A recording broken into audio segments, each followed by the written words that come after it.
progressive development of man is vitally dependent on invention. Its ultimate purpose is the complete mastery of mind over the material world, the harnessing of the forces of nature to human needs. Nikola Tesla, 1919. This is the story of a modern Prometheus who changed the world with electricity. It was Nikola Tesla who captured the power of Niagara Falls with his alternating current system and made it possible to transmit electricity to all of America and the world.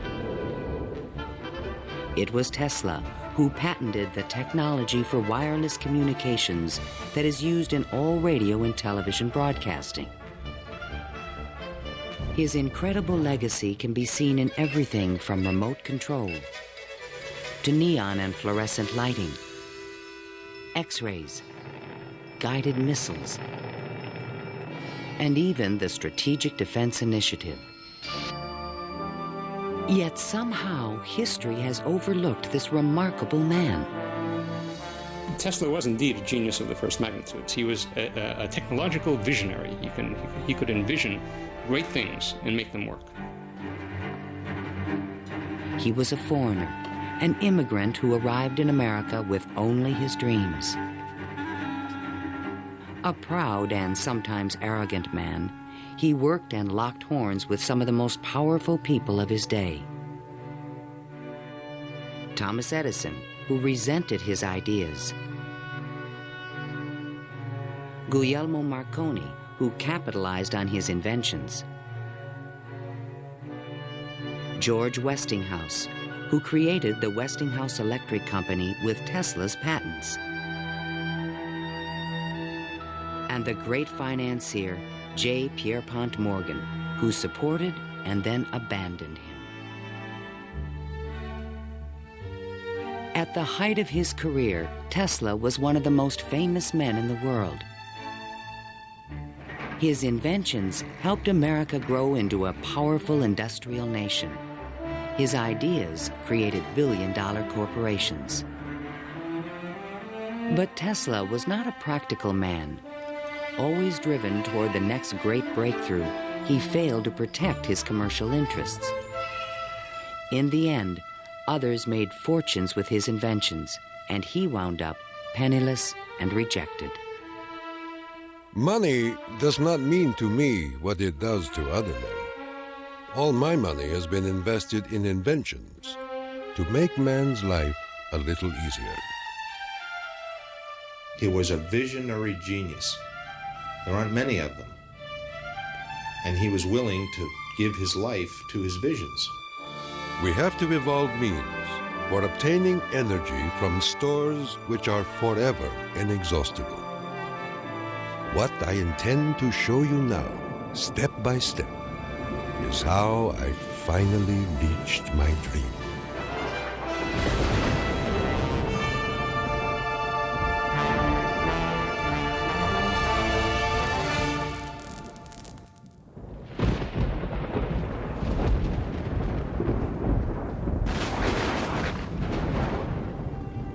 This is the house in which, by coincidence bizarre, I was born on the stroke of midnight between July 9 and 10, 1856. A fierce electrical storm raged that night. Nikola Tesla was born of Serbian parents on the eastern edge of the Austro-Hungarian Empire, in what is today Croatia. His father, Milutin, was an Orthodox priest who expected his son to follow him in the clergy. There were only two choices for children in those days, one being to go in the army and the other being to become a priest.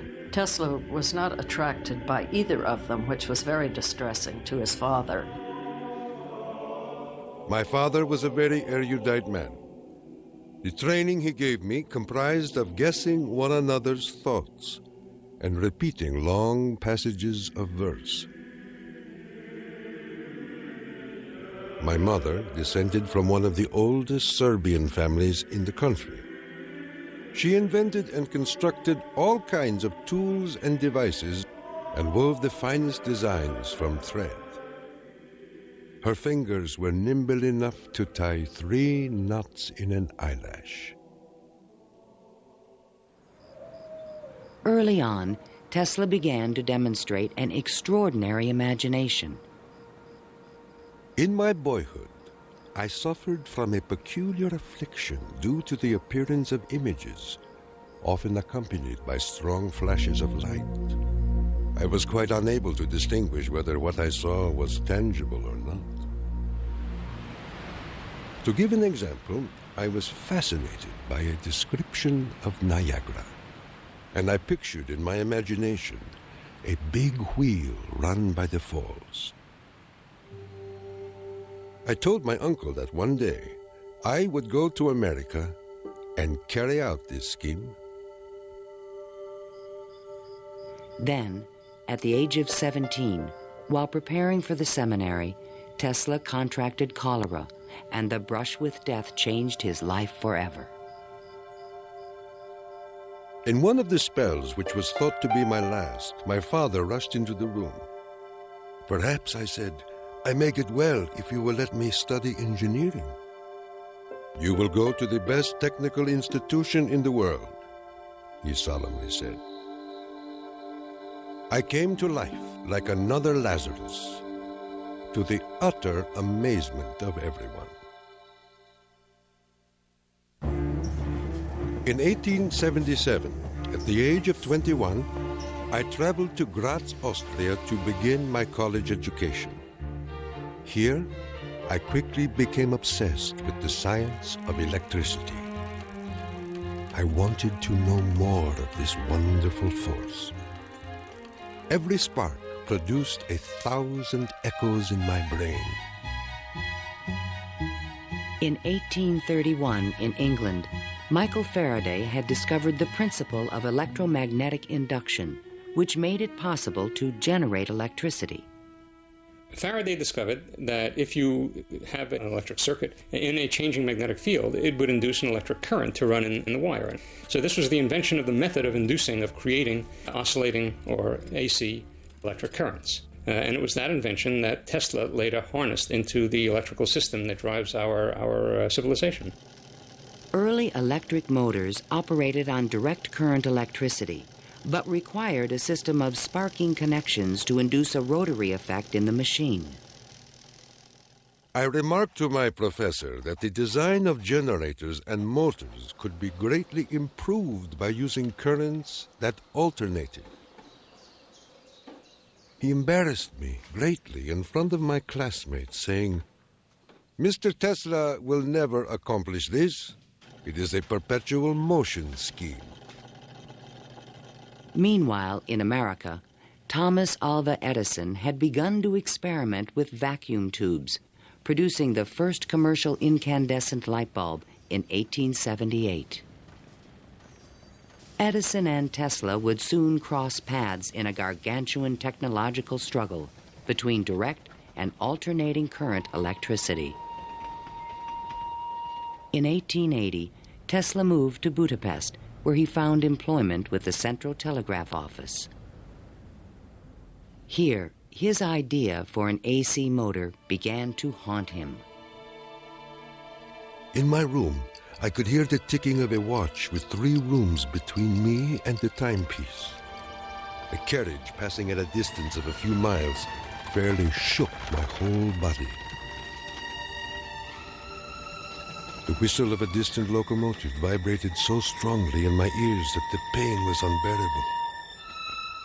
To recover from these attacks, I took long walks in the city park. One afternoon, which is ever present in my recollection, the sun was just setting and reminded me of Goethe's glorious passage. The glow retreats. Done is the day of toil. Upon its track to follow soaring. As I uttered these inspiring words, the idea came to me like a lightning flash.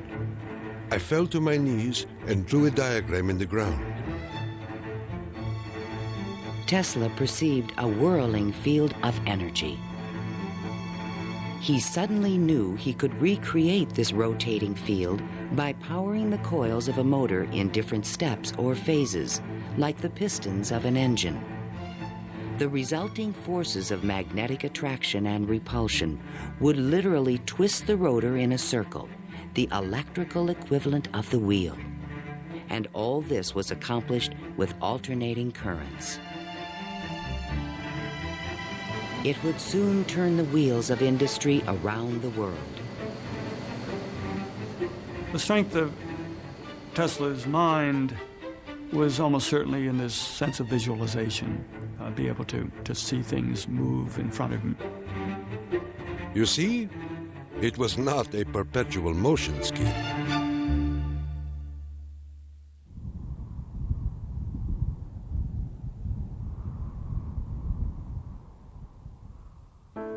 It had been the height of my ambition and my most ardent wish to see America and come in contact with the great Thomas Edison. Accordingly, I undertook the voyage, and after losing my money and tickets and passing through a series of mishaps, including a mutiny in which I almost lost my life, I landed on these blessed shores with 4 cents in my pocket. Tesla arrived in New York on June 6, 1884. A 28-year-old immigrant, he was filled with dreams of success in this strange new land. In his pocket, he carried a letter of recommendation from Charles Batchelor, one of Edison's associates in Europe. My dear Edison, I know 2 great men, and you are one of them. The other is this young man. Tesla came to America because he had tried to get his alternating current motor produced in Germany, and I believe in France as well, without any success. And he realized that there was probably only one person in the world who could help him with it, and that was Thomas Edison. New York had had electricity since the late 1870s. Edison installed his first DC power station on Pearl Street, near the financial district, in 1882. He did this with help from the great Wall Street financier, J. Pierpont Morgan. But the system was far from perfect. Electricity was a very new thing. Most people didn't understand what it was all about. They were very afraid of it. There were fires breaking out. The horses on the streets would get shocks through their shoes and run away. So it was a very exciting time for Edison. I was thrilled to the marrow meeting Edison. This great man had revolutionized the world with his incandescent lamp. And I was burning to show him my motor that ran on alternating currents. Edison had built his business on the direct current system, and any talk of alternating currents was an aggravation to him. The problem with direct current is that you can't change the voltage. What you generate, that's what you get. And if you generated the power at too high a voltage, you would blow out lamps at the other end. If you generated the proper power for the lamps and you want to go any great distance, then you need copper wire that's as thick as your arm. And the Edison people said, well, that's all right. We'll just have a power station every mile or so. DC was sufficient to power lights and run motors, but it could not be transmitted efficiently over long distances. By raising and lowering the voltage, AC could solve the problem of distance, but a working AC motor did not exist. In spite of their differences, Edison hired Tesla to improve the performance of his DC generators. Tesla said he was promised $50,000 if he was successful. The offer seemed too good to be true. I entered the Edison Machine Works, where I undertook the design of DC dynamos and motors. My regular hours were from 10:30 a.m. till 5 a.m. the next day. When I completed the task, I went to Edison for payment, and he laughed.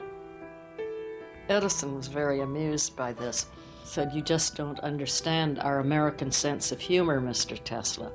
So Tesla had had enough by that time, and he picked up his hat and walked out. Tesla paid dearly for his pride. I lived through a year of bitter tears and hard labor, digging ditches for Edison's underground cables. But he was still determined to develop his AC motor.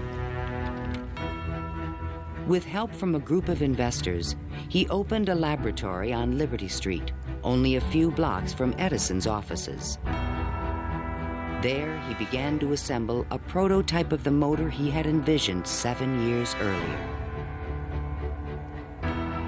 Along with it, he developed all the components of the system of AC power generation and transmission still used today.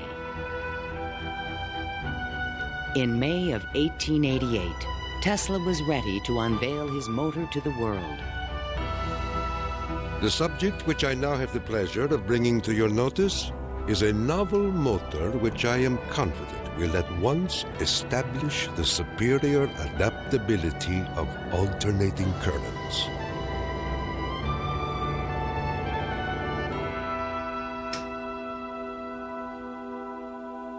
Over the next 5 years, 22 U.S. patents were awarded to Nikola Tesla for AC motors, generators, transformers, and transmission lines, the most valuable patents since the invention of the telephone. One of the few men who understood the great potential of Tesla's inventions was the Pittsburgh industrialist George Westinghouse. He visited Tesla's laboratory, and on the spot, he offered to purchase all the patents dealing with the alternating current system for $1 million. Westinghouse also proposed a royalty of $2.50 for each horsepower generated by a Tesla invention. The young Serb was on his way to fortune and fame, while other inventors looked on with fascination and with envy. In all my troubles, I did not neglect to become a real American citizen, making me a proud and happy man.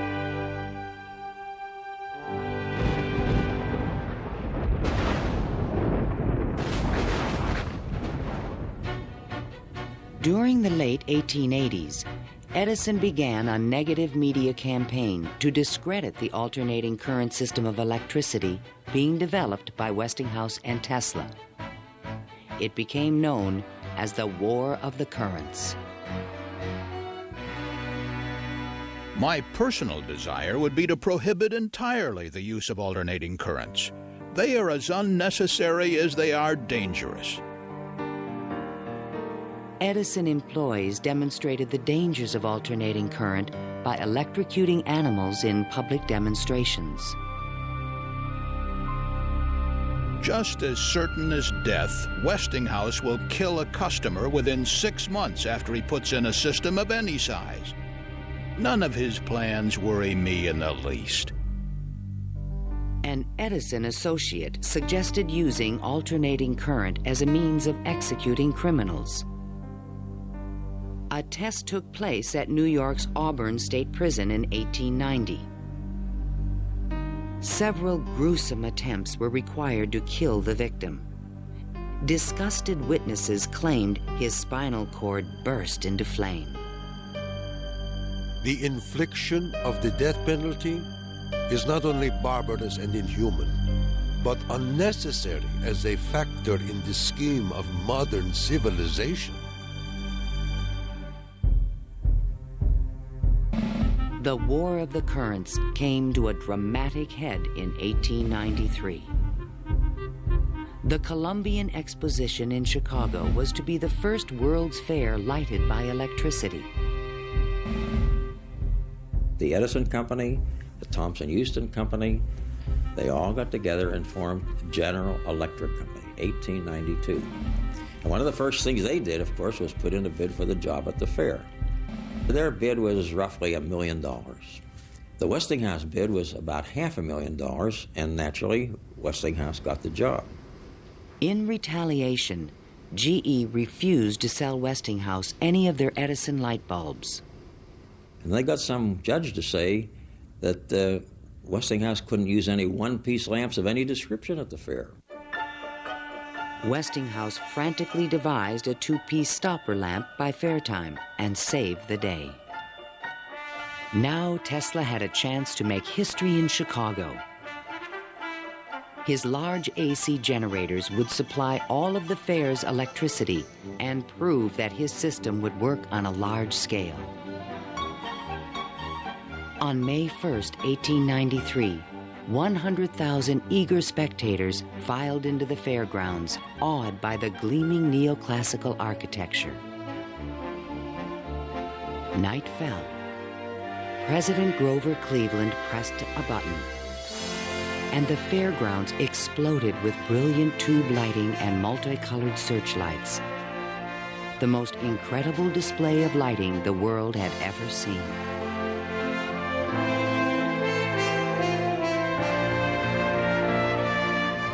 In the Great Hall of Electricity, the public could see that the Tesla Westinghouse system made it all possible.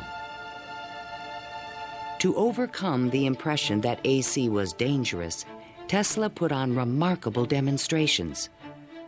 He created a device called the Egg of Columbus to show the rotating magnetic field created by his AC motor.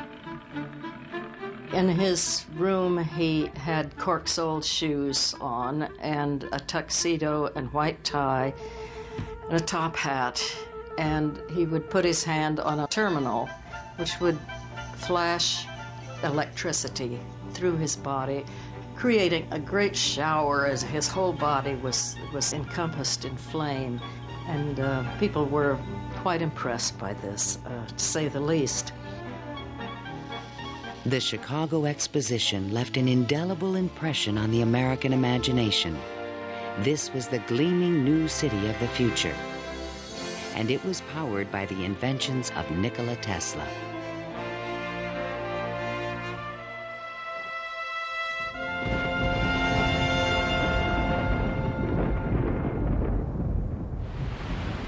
Since childhood, Tesla had dreamed of harnessing the power of the great natural wonder called Niagara Falls. The famous British physicist Lord Kelvin was now head of an international commission to find a way to use the fall's power. He had sent a cable to all the other members of his commission, and it said, "Trust you avoid the gigantic mistake of alternating current." But all this dramatically changed when Lord Kelvin attended the Chicago Exposition and saw the AC system in operation. A contract was immediately awarded to Westinghouse Electric to power the mighty cataract with AC. The technical challenge was daunting. The Niagara plan called for 3 5,000 horsepower alternators, the largest generators ever made. Tesla and Westinghouse engineers had heated disagreements about the operating frequency. Even when the system was finally installed, Tesla was the only person who was certain it would operate. The technical details have been completely worked out.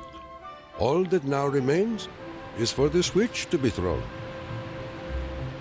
In 1896, the system went online and the electrical age began.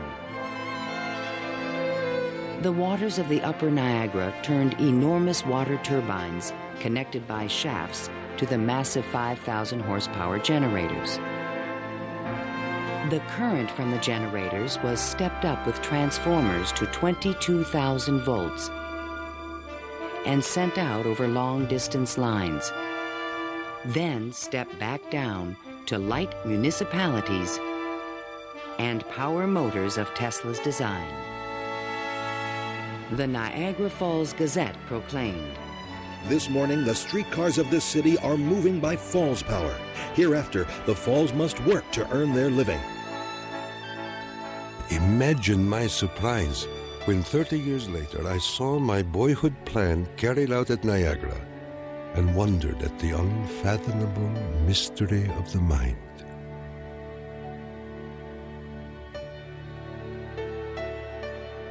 Within a few years, the number of generators at Niagara was increased to 10. By the turn of the century, the power lines stretched 360 miles to New York City. The War of the Currents was over, and Tesla was the winner. By the time Tesla effectively arrives on the scene with his motor, Edison is out of the business. He's basically written out of his own company. This was something Edison would not soon forget. In spite of the success of AC, Westinghouse had overextended his company's resources, leading to severe financial difficulties. In order to save the company, Tesla said that he tore up his royalty contract for $2.50 per horsepower generated. Today, this agreement would be worth trillions. Had the inventor been tricked again? This is something that we've never found any record of in the Westinghouse annals. We do have something which is a memorandum of agreement about that, but it was never signed. But Tesla was ready to move on. I had already perceived enough to get the idea that energy could be transmitted and received without connecting wires in between. He was convinced his next invention would make him a millionaire once more.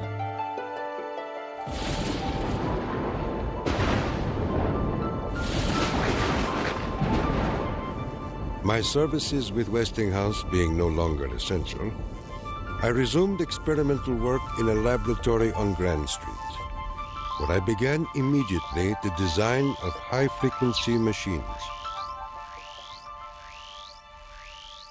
Following the success of Niagara, Tesla was at the height of social acclaim.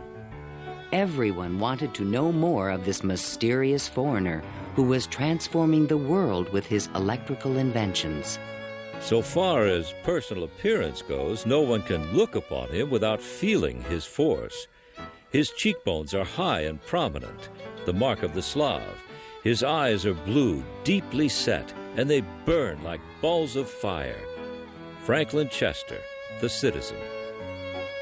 Why was he so well known and so popular? It's because the technological advances that he made were so directly related to the relief of the drudgery that people had to endure in their work lives. They could see what he did helped them personally. Every evening, Tesla showed up at Delmonico's, the most expensive restaurant in town, to be shown to his special table. He is fanatical about his dress, usually sporting a fine waistcoat, white leather gloves, and a derby hat on his head. He is meticulous about his health and drinks a glass of whiskey a day, saying it will increase his life expectancy to 150 years of age. Tesla hobnobbed with the leading politicians, millionaires, and celebrities of the era. This was the best way for independent inventors to find support for their projects. His friends were the New York elite, John Jacob Astor, William K. Vanderbilt, and the writer Mark Twain. I have just seen the drawings and description of an electrical machine lately patented by Mr. Tesla, which will revolutionize the whole electric business of the world. One of Tesla's closest friends was Robert Underwood Johnson, editor of the prestigious Century magazine. Johnson's wife was deeply in love with Tesla. My dear Nicky, do leave aside the millionaires and Fifth Avenue for some simple pleasures, from one distinguished only by a great weakness, Katherine Johnson. In fact, the world-famous inventor was also New York's most intriguing bachelor. The fact that he never married, I think, had almost nothing to do with his interest in women. It appeared that he was always very interested and was attractive to women. Many women sought his attention. The beautiful and wealthy socialite Flora Dodge, and even the famous French actress Sarah Bernhardt. But in spite of his charisma, Tesla was only interested in his inventions. He had so many phobias that he couldn't have had close relationships with women. He didn't like most of the jewelry that they wore or the perfume, and he couldn't bear to touch hair. And and in fact, he didn't like to shake hands. And so these are all things that do tend to discourage intimate relationships. The inventor even claimed that he destroyed his sexuality at the age of 40. A certain French actress kept coming to me and made it impossible for me to concentrate. It's a pity, too, for sometimes I feel so lonely.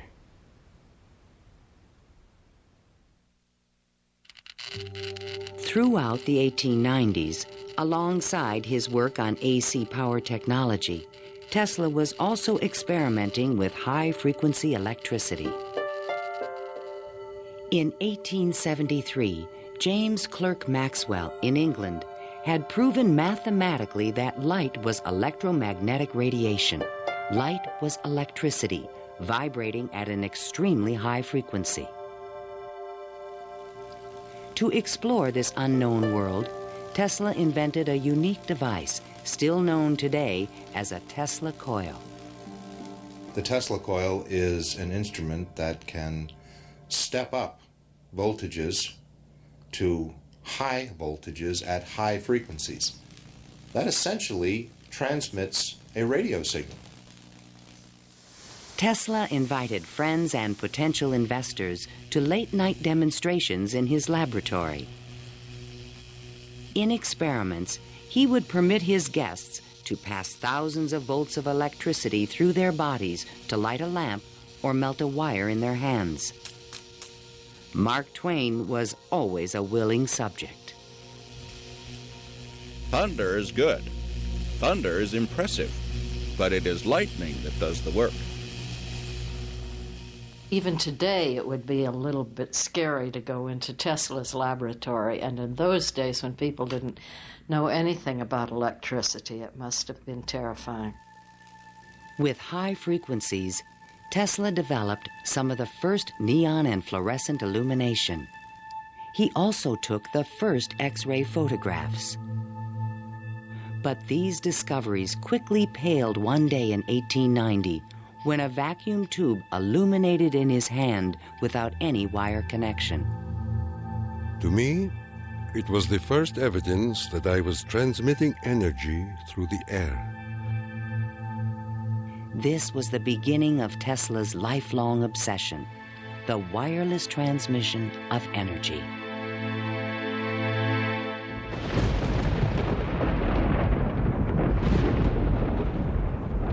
In 1892, Tesla was invited to Europe to present the results of his high-frequency experiments.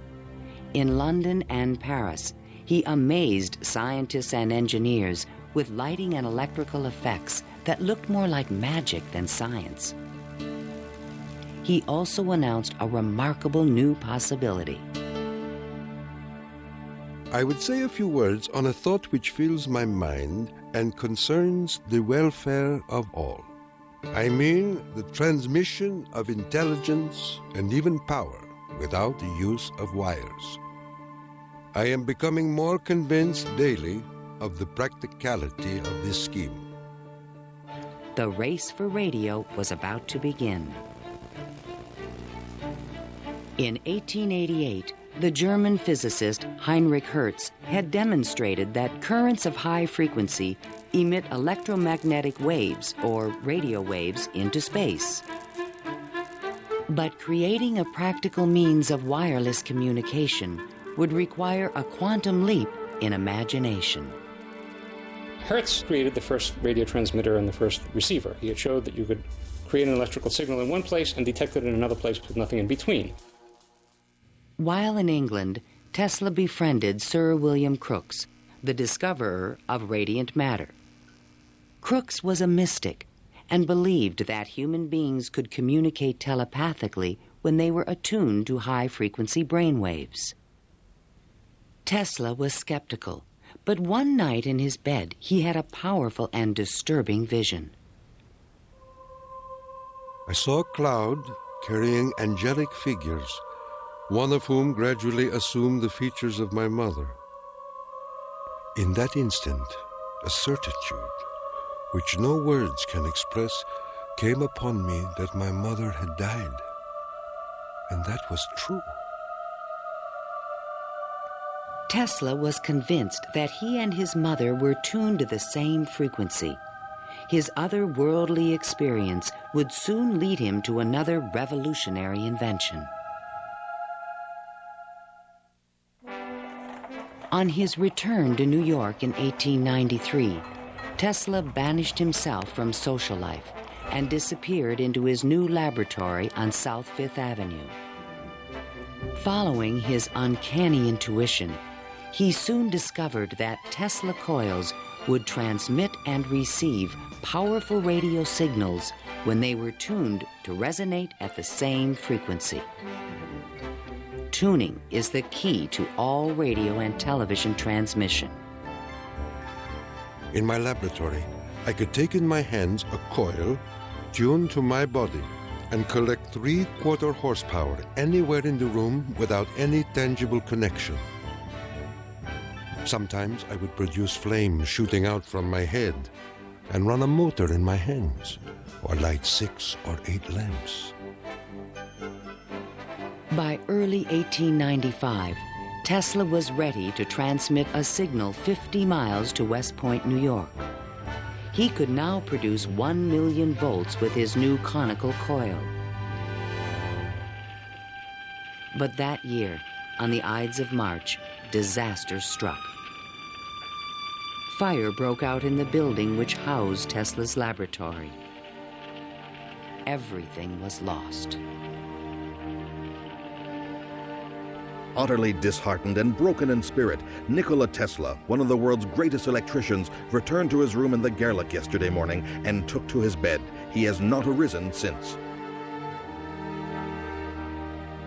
I was devastated. What could I say? The work of a lifetime lost in a fire that lasted only an hour or so. The timing could not have been worse. In England, a young Italian experimenter named Guglielmo Marconi had been hard at work and created a device for wireless telegraphy. Concerned that Marconi would exploit his ideas, Tesla opened a new laboratory and rushed to complete his own system for wireless communication. This patent, filed by Tesla in September 1897, is the fundamental technology for radio.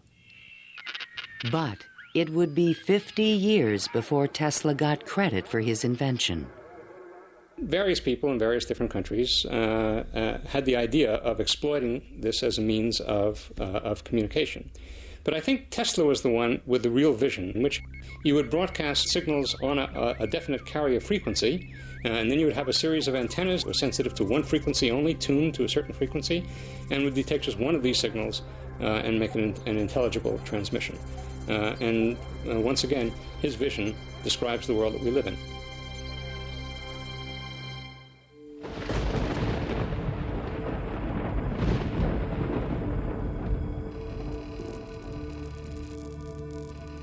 I was so blue and discouraged in those days that I do not believe I could have borne up but for the regular treatments of electricity which I applied to myself. It puts into a tired body what it needs most, life force. Following the destruction of his laboratory, Tesla developed a deeper interest in Eastern thought and spiritualism. Mr. Tesla was charmed to hear about the Vedantic prana and Akash and the Kalpis, which he claims are the only theories modern science can entertain. Inspired by the Hindu teacher Swami Vivekananda, Tesla began to look at the universe as a symphony of vibrations and waves. We are whirling through endless space with an inconceivable speed. Everything is spinning. Everywhere there is energy. There must be some way of availing ourselves of this energy more completely. In 1898, an unusual experiment took place in Tesla's laboratory. He attached a small mechanical oscillator to an iron pillar. Precisely timed pulses from the device made the entire building tremble. Windows started crashing around the area, and he, being at the epicenter, didn't notice anything happening until some police came bursting into his laboratory. It was just at the moment where he'd picked up a sledgehammer and broken the oscillator. He just said to the policemen that how too bad that they had just missed an interesting experiment. Tesla was, I would say, obsessed with frequency, the notion of resonance. The story where he takes the device and puts it on the girder in his office and, gets the frequency of the building and supposedly, it's an apocryphal story, I'm sure, but it gets right at the core that, hey, if I've got the right frequency, I can move the world. And indeed, he talks about the frequency of the earth, and that if he can do that, he can, almost literally split the earth in half. Meanwhile, Marconi was doing more practical things and succeeded in transmitting a signal 5 miles on the Salisbury Plain in England. Not to be outdone, Tesla decided to introduce an entirely new invention. In a specially constructed pool, potential backers were amazed to see the inventor controlling the motions of a small mechanical boat with no wires attached to it. This was the world's first radio-controlled device. The machine even seemed to think. Someone threw out the question, what is the cube root of 64? And 4 flashes came back. The audience was so surprised, Tesla had to remove the lid to prove no one was inside.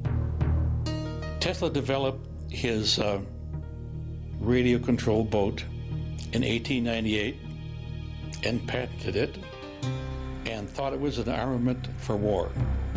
He rationalized this as a means of ending war. The military who looked at it thought it was too complicated and vulnerable. Soon after the demonstration, Mark Twain wrote from Austria.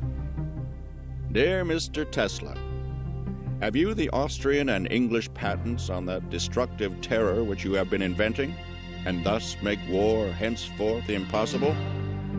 If so, won't you set a price on them and commission me to sell them? Sincerely yours, Mark Twain. But I have no desire to be remembered as the inventor of a purely destructive device. I prefer to be remembered as the inventor who abolished war. That will be my highest pride.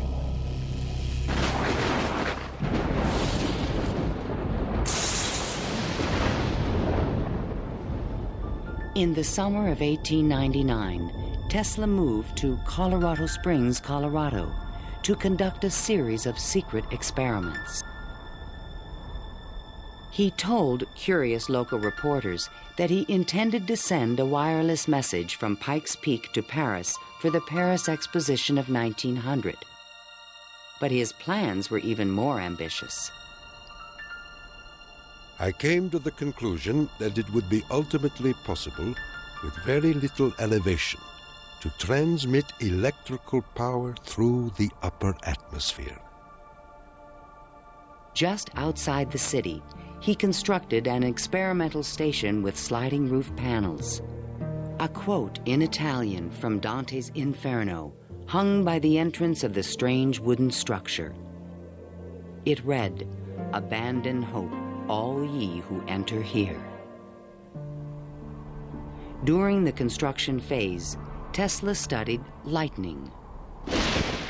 Now, I can understand Tesla's fascination with it, because what happens in lightning is that electricity is being transmitted from one place to another. Electric power, not just electric signals, but real electric power is being transmitted from one place to another. And the way it happens is that the air itself breaks down, it ionizes, it becomes what we call a plasma, and therefore, for a moment, it's a conductor, and it's actually conducting electricity just the way an electric wire conducts electricity. Inside the station, he began to assemble the largest Tesla coil ever built, which he called the magnifying transmitter.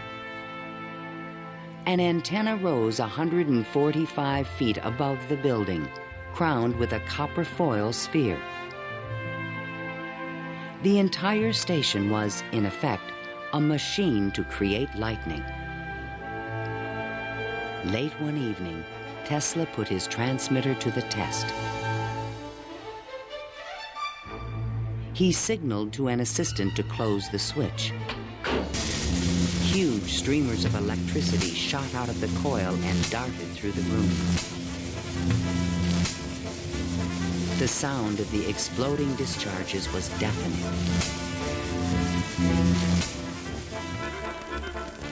Outside, above the building, bursts of artificial lightning, more than 100 feet long, began to shoot out of the ball atop the antenna.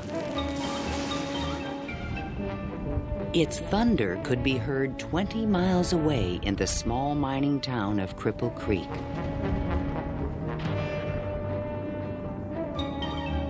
Suddenly, the lightning stopped, and the entire city of Colorado Springs was plunged into darkness. The experiment had set fire to and destroyed the local power company's generator. Residents were furious and began to fear this mysterious stranger. Undaunted, Tesla continued his wireless power experiments for 6 more months. Late one night, an unusual event took place. Tesla noticed a repeating signal being received by his apparatus. To his own amazement, he believed it was an extraterrestrial communication. In a letter to the American Red Cross, he wrote, "Brothers, we have a message from another world. It reads, 1, 2, 3. The press had a field day. If the mystical 1, 2, 3 was impulsed from Mars, as Tesla says, they certainly showed most excellent taste in choosing Colorado Springs. It is a rule in inventional science. When you're going to tell one, tell a good one. And men have become great in this way. Colorado Springs Gazette. Though widely ridiculed for his claim, Tesla may have been the first to detect radio waves from space. I believe that Tesla could have gotten these signals from space. We are getting them today, and these are the radio telescopes. That's what radio telescopes do today, receive signals from space. They are not from alien civilizations, but they are from the sun and from the stars. On January 7th, 1900, Tesla boarded a train back to New York City. Perhaps he had mastered the power of lightning, or at least that's what he believed. The law which I discovered in Colorado is wonderful, and it means that results undreamed of before will be possible as soon as a large plant is constructed in accordance with my plan. See the excitement coming.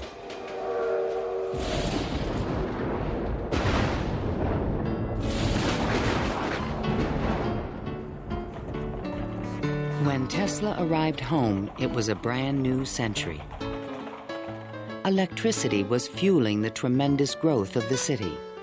And now, there was talk in the air about the new art of wireless communication. Marconi arrived in New York in 1900 to attract investors for his new company, Marconi America. He filed a U.S. patent for a system of wireless telegraphy, but it was rejected because it was similar to Tesla's invention. It became obvious, I think, to Marconi as well as to other experimenters of the time that the Tesla system was an efficient, powerful resonator that would produce electromagnetic waves that you could work with. Confident in the future, Tesla took up residence in the Waldorf Astoria Hotel and wrote a sensational article for Century magazine. First, let us ask, what is the spring that drives all? All this energy emanates from one single center, one single source, the sun. In this detailed futuristic vision, he described a means of tapping the sun's energy with an antenna. He suggested that it would be possible to control the weather with electrical energy. He predicted that wars would soon be eliminated by machines. And to unite all nations, he proposed a global system of wireless communications. When wireless is fully applied, the Earth will be converted into a huge brain, capable of response in every one of its parts. It tells us about a vision he had for both power and communications, that he wasn't going to think small. He was going to think globally on this. And that's all very nice if it works. The idea of a global communications network was very appealing to one of the world's most powerful men, J. Pierpont Morgan. He agreed to invest $150,000 into Tesla's worldwide radio broadcast center. But the inventor's real plan was to transmit without wires industrial levels of electrical power. Tesla chose to keep this a secret from his investor. In the summer of 1900, Tesla moved to Shoreham, Long Island, and began construction of a huge tower and plant called Wardenclyffe. This Tower of Dreams was made entirely of large wood beams and rose 187 feet above the ground. The plant next to the tower was designed by the architect Stanford White and was constructed under strict secrecy. He certainly could have sent signals across the Atlantic with no trouble with a station of that magnitude. But he was still pursuing wireless power transmission. The tower would light up at night, shooting sparks, making noises. Such experiments, they alarmed the whole area. Then, on December 8, 1901, Marconi took another step forward and transmitted his famous letter S across the Atlantic. Tesla dismissed the Italian's advances. Marconi is a good fellow. Let him continue. He is using 17 of my patents. The simple fact about Marconi is that he used Tesla's system to transmit signals and claimed that these were ideas that he had developed himself. Morgan began to doubt the wisdom of his investment. Marconi's system not only worked, it was also inexpensive. And technical problems were beginning to catch up with Tesla. He went back to Morgan again, asked for more money. Morgan says, "Where's the radio transmissions across the Atlantic? How's that coming along?" Well, it wasn't coming along. Tesla was forced to tell Morgan his real plan. What I contemplate and what I can certainly accomplish, Mr. Morgan, is not a simple transmission of messages, but rather the worldwide transmission of electrical power. A single plant of but 100 horsepower can operate hundreds of millions of instruments. But Morgan was a practical businessman and had already decided to back Marconi. I have received your letter. and in reply would say that I should not feel disposed at present to make any further advances. J. Pierpont Morgan. Word spread rapidly that the investor had pulled out of Wardenclyffe, and Tesla was financially ruined. Late one night in 1903, the residents of Shoreham were astonished to see bright light emanating from the tower and an effect in the air like the aurora borealis. But in fact, Tesla could not transmit wireless power. And his major defect was he was dreaming, but he was doing very few calculations on paper. Because on paper, he could have realized that you can transmit power, but not very much power. You can transmit power to hear the radio or for television or for a telephone. But once you want to start turning lights in which you really need high currents, the power gets diluted because space is very large. To his dying day, Tesla believed it could be done. It is not a dream. It is a simple feat of scientific electrical engineering, only expensive. Blind, faint-hearted, doubting world.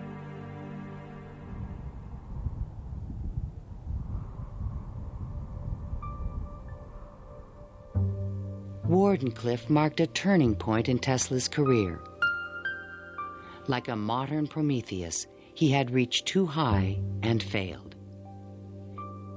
In 1904, the U.S. Patent Office suddenly reversed its previous decisions and gave Marconi a patent for radio. 1 year later, Tesla's fundamental AC patents expired. Now the inventions that powered the world could be used by anyone free of charge. The public didn't realize that he had made this invention that had made billionaires out of corporations, and that he himself was broke. With no money to carry on his work, Tesla began to sink into an isolated world. He was totally disinterested in business. I think it not necessarily bored him, but he didn't make the relationship between the importance of business and the importance of his invention and discovery. Occasionally, he was seen in public parks feeding the pigeons. These are my sincere friends. Tesla's melancholy turned to anger in 1909 when Marconi was awarded a Nobel Prize. Mr. Marconi is a donkey. The question of Tesla and radio is certainly a very interesting one. It's clear that Tesla, in terms of certain basic notions of radio, was very early, if not first, in expressing them and even of getting of taking them to the patent stage. In desperate need of money, Tesla brought suit against the Marconi company, claiming that his patent rights had been infringed. But he lacked the resources to wage a legal battle with a large corporation, and ultimately gave up. Marconi had received the Nobel Prize for work that Tesla correctly believed to be his own. I suppose everything is fair in wireless as in warfare. In 1915, the Nobel Prize entered Tesla's life once again.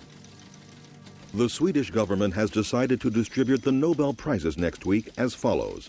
Physics, Thomas A. Edison and Nikola Tesla. Even Tesla was surprised by the front-page announcement in the New York Times. I have concluded the honor conferred upon me concerns the transmission of electrical energy without wires.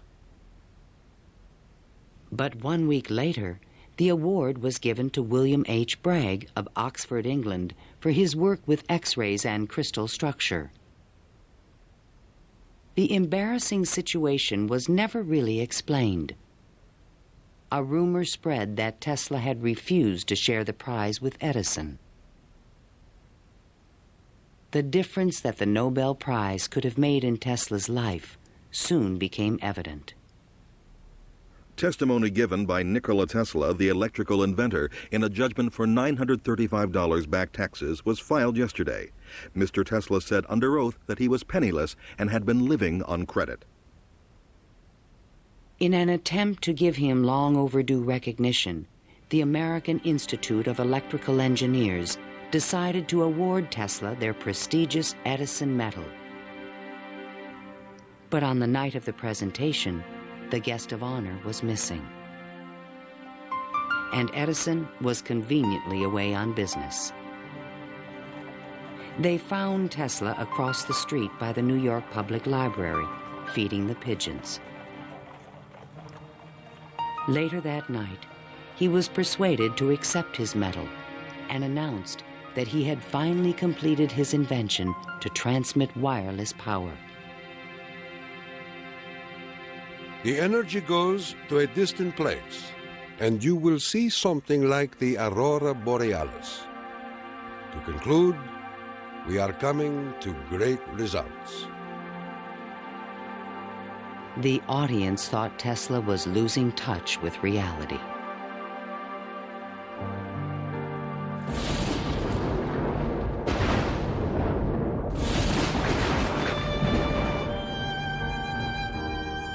I refuse to accord to some small-minded and jealous individuals the satisfaction of having thwarted my efforts. These men are nothing more to me than microbes of a nasty disease. Well, by that time, you know, Tesla had ceased to have any financial means. He was virtually dependent on being helped by hotels and people that he knew.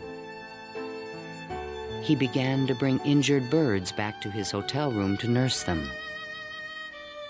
He had more companionship with pigeons in that time of his life than with human beings. Working as a consulting engineer, Tesla managed to maintain a small office and laboratory in the Metropolitan Tower. To change his thoughts, he frequently attended movies in Times Square. Here he could see his futuristic ideas appearing on the screen.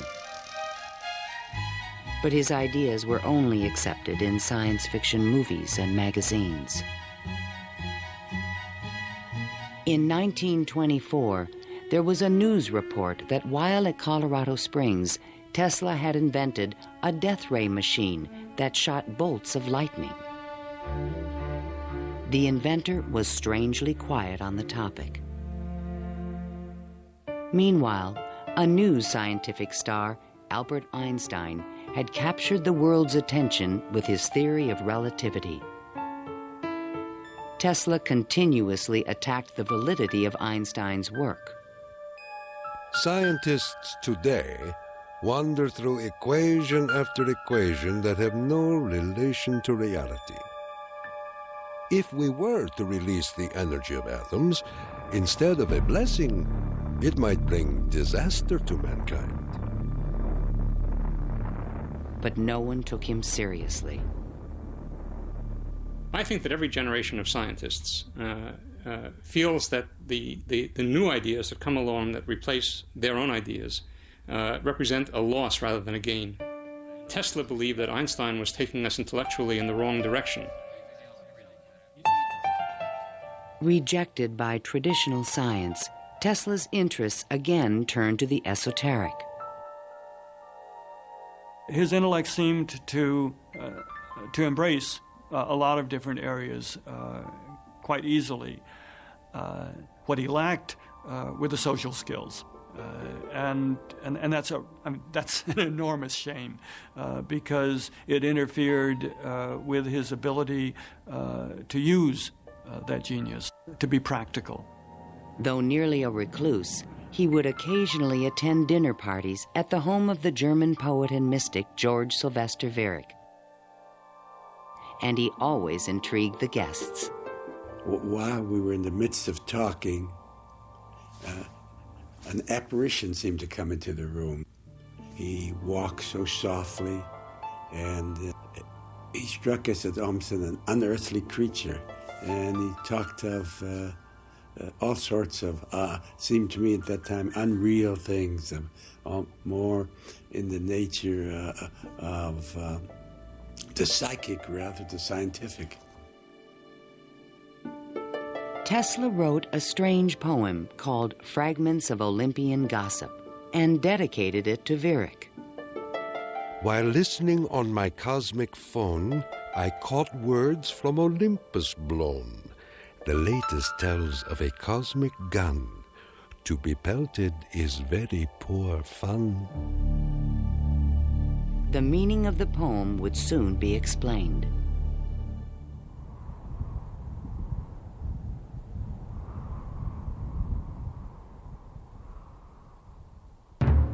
I inherited from my father an ineradicable hatred of war.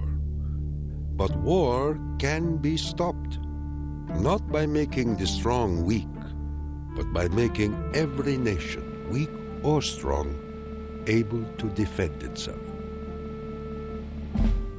Thomas Edison, America's best-known inventor, died in 1931. That same year, Tesla came back to life. His friends threw him a 75th birthday celebration. Time magazine put his picture on the cover. Letters of admiration poured in from scientists around the world, including a generous Albert Einstein. I congratulate you for your great success on your lifetime task. Basking in the attention, Tesla announced at a press conference that he had discovered a completely new source of power. The idea, when it first burst upon me, was a tremendous shock. And let me say that it has nothing to do with releasing so-called atomic energy. I think that a lot of the proposals that he made in his later life were so esoteric as to be impractical in that time and even in the current time. When the Nazis rose to power in Germany, Tesla decided that the time was right to reveal his new source of power, a man-made form of lightning called teleforce that could shoot an airplane from the sky. Nikola Tesla, electrical wizard and radio pioneer, announced that he was working on a machine to create a powerful electrical death beam which could wipe out armies in a flash and destroy huge fleets of ships or planes.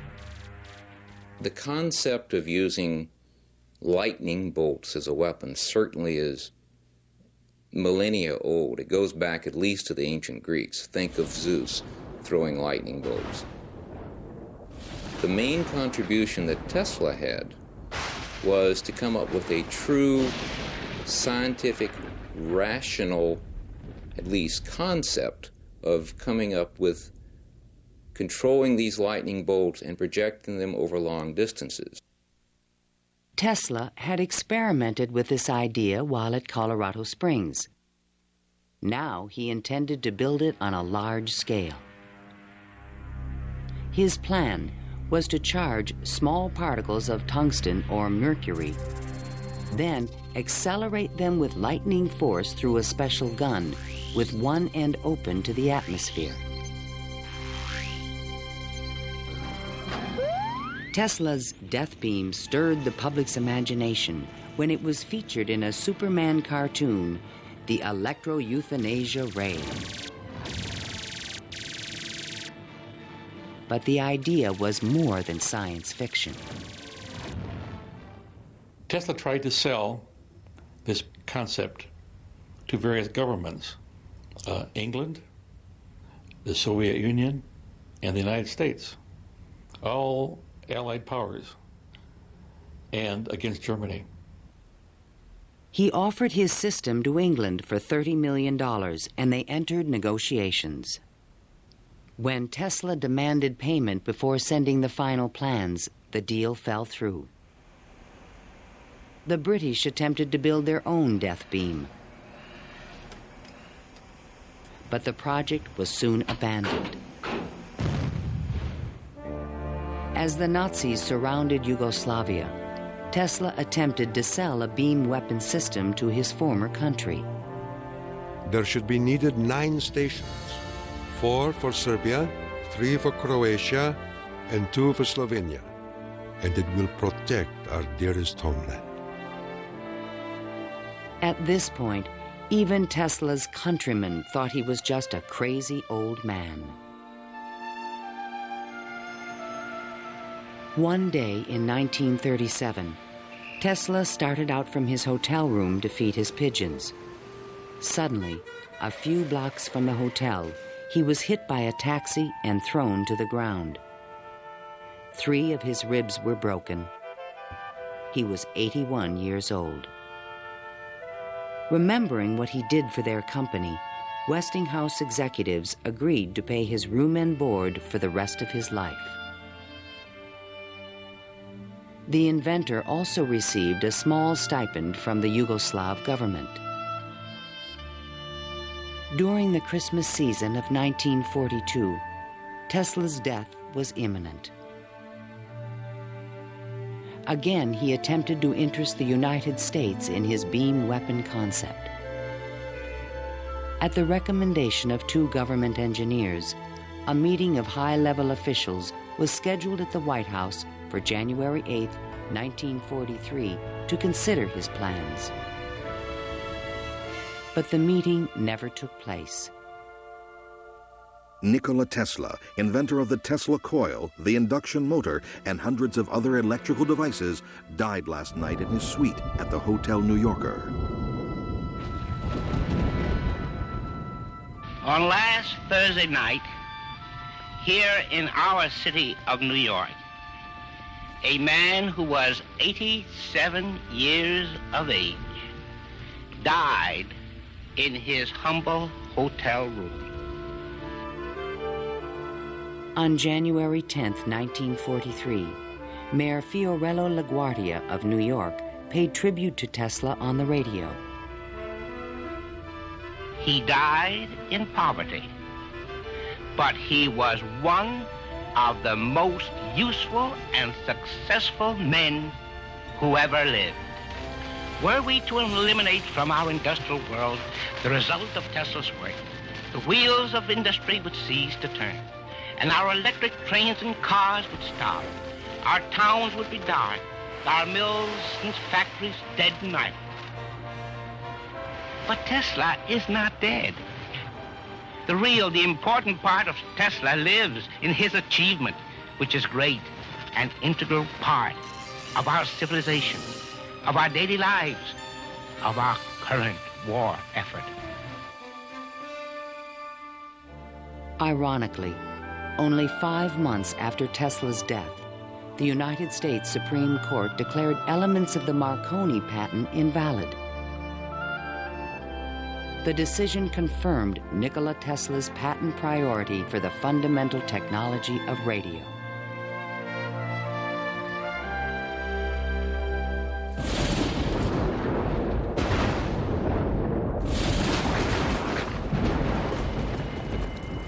Unknown subjects, equipment, experiments, and research of Nikola Tesla, deceased, espionage. Following Tesla's death, fears rapidly increased that he might have invented a powerful new weapon. FBI Special Agent in Charge, P.E. Foxworth, was called in to investigate. He had been informed that Tesla's papers were not secure. Tesla is reported to have completed and perfected his experiments in the radio transmission of electrical power, commonly referred to as the death ray. A distant relative of Tesla, named Sava Kasanovic, is taking steps to get possession of these important documents and plans. Tesla's nephew, Kosanovic, was an up-and-coming Yugoslav diplomat with suspected connections with the communists. He insisted that his uncle's effects be returned to Yugoslavia. Kosanovic had asked the locksmith to come and open the safe, thinking there might be a testament, a will, in the safe. A will was never located. And there was a lot of talk then about secret weapons and negotiations with the USSR. There was all kind of talk, you know. Shortly before his death, Tesla showed a delivery boy a box in his room that he said contained a powerful weapon. A number of people call me and ask me, did I see in the hotel room a certain kind of a box, you know? They were looking for some secret contraption that Tesla had invented. I never saw anything like that. The U.S. Office of Alien Property immediately seized all of Tesla's possessions until their ownership could be established. There's every evidence that they did look through all his papers, because the papers were not in order and certain things were missing. All his technical papers on beam weapons were secretly microfilmed by U.S. military agents. On August 6, 1945, the first atomic bomb was exploded on Hiroshima, Japan. Soon after, the bomb would be in the Soviets' hands. During this period, copies of Tesla's papers on the beam weapon were shipped to Wright Field in Dayton, Ohio. There, a top-secret research program began called Project Nick to find a defense against nuclear missile attack. Copies of some of his papers were sent to Wright-Patterson in 1945, not to my facility, not even the predecessor of my facility, but to another part of the base for analysis. And then they vanished. Nobody seems to know what happened to them. In 1952, Sava Kasanovich obtained permission from U.S. authorities to return Tesla's estate, still stored in New York, to the inventor's homeland. I personally believe that the U.S. government may have overlooked some things of value in the Tesla papers before they were released to the Yugoslav government. A Tesla museum was opened in Belgrade by Yugoslavia's president, Marshal Tito. But during the Cold War, the museum was off limits to Western scientists and scholars. Then, in 1960, Soviet Premier Khrushchev announced that the USSR had developed a powerful new weapon. There was concern in the U.S. that the Russians may have access to Tesla's missing papers on beam weapons in Belgrade and elsewhere. It's possible that these papers on the particle beam weapon were obtained by the Soviet Union, but it wasn't the only copy. In other words, I think that the United States has always had Tesla's papers on particle beam weaponry. An American beam weapon program began at Lawrence Livermore Laboratories, but engineers could not produce an effective directed energy weapon. I've always been a sort of a fan of Nikola Tesla, an admirer, and definitely he had the concept of a charged particle beam weapon back in the 1930s. I haven't a clue, to be quite honest, how he meant to actually do it. In 1978, evidence suggested that the Soviets were attempting to build a huge beam weapon near Semipalatinsk in the Ukraine.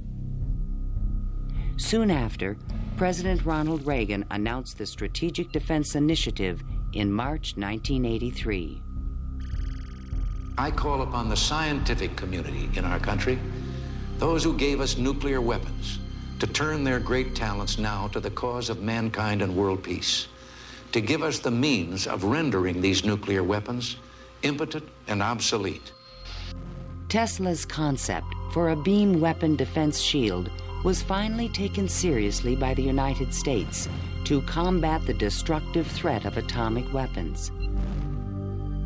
In spite of circumstantial evidence, there is no direct proof that Tesla's ideas or plans were used in the Strategic Defense Initiative. And even today, After decades of investment and research, scientists still disagree on whether beam weapons are realistic. Basically, let me just make a short statement. That's all I'm really at liberty to say, is that a considerable amount of effort has taken place in the United States and in a number of other countries trying to get these things up to a real weaponizable status. Let me stop at that point. No U.S. government archive has any record of Tesla's technical papers, which were copied immediately after his death.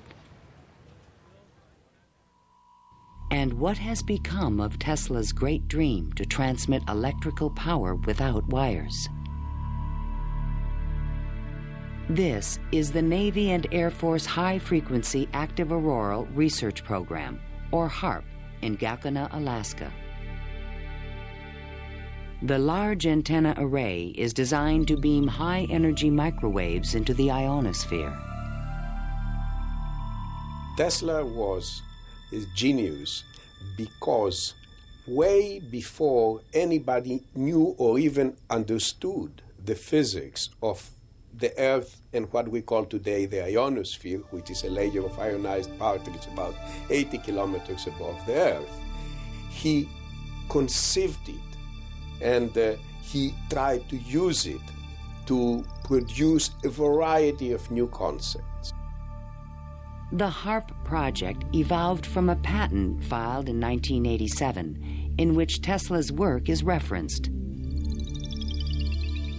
It proposed using the ionosphere like an enormous electrical circuit to transmit power around the planet. It even described a means of changing the weather by superheating portions of the upper atmosphere with microwave energy. Tesla proposed that it might be possible to modify the weather by using radio waves. I believe that this is impossible.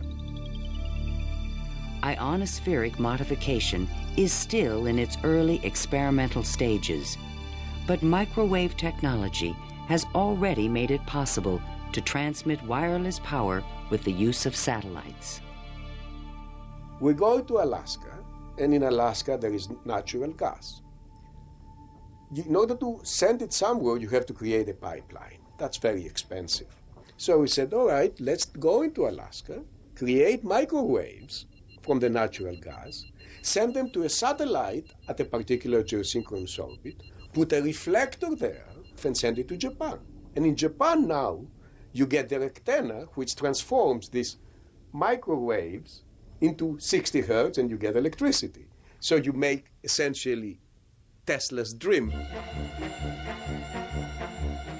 The scientific man does not aim at an immediate result. He does not expect that his advanced ideas will be readily taken up. His work is like that of the planter for the future. His duty is to lay the foundation for those who are to come and point the way. He was special. I mean, he was unique. He was unusual in all sorts of ways. And if we are to understand our own creativity, our own ability to invent, there's an awful lot to be learned by studying the way in which he created.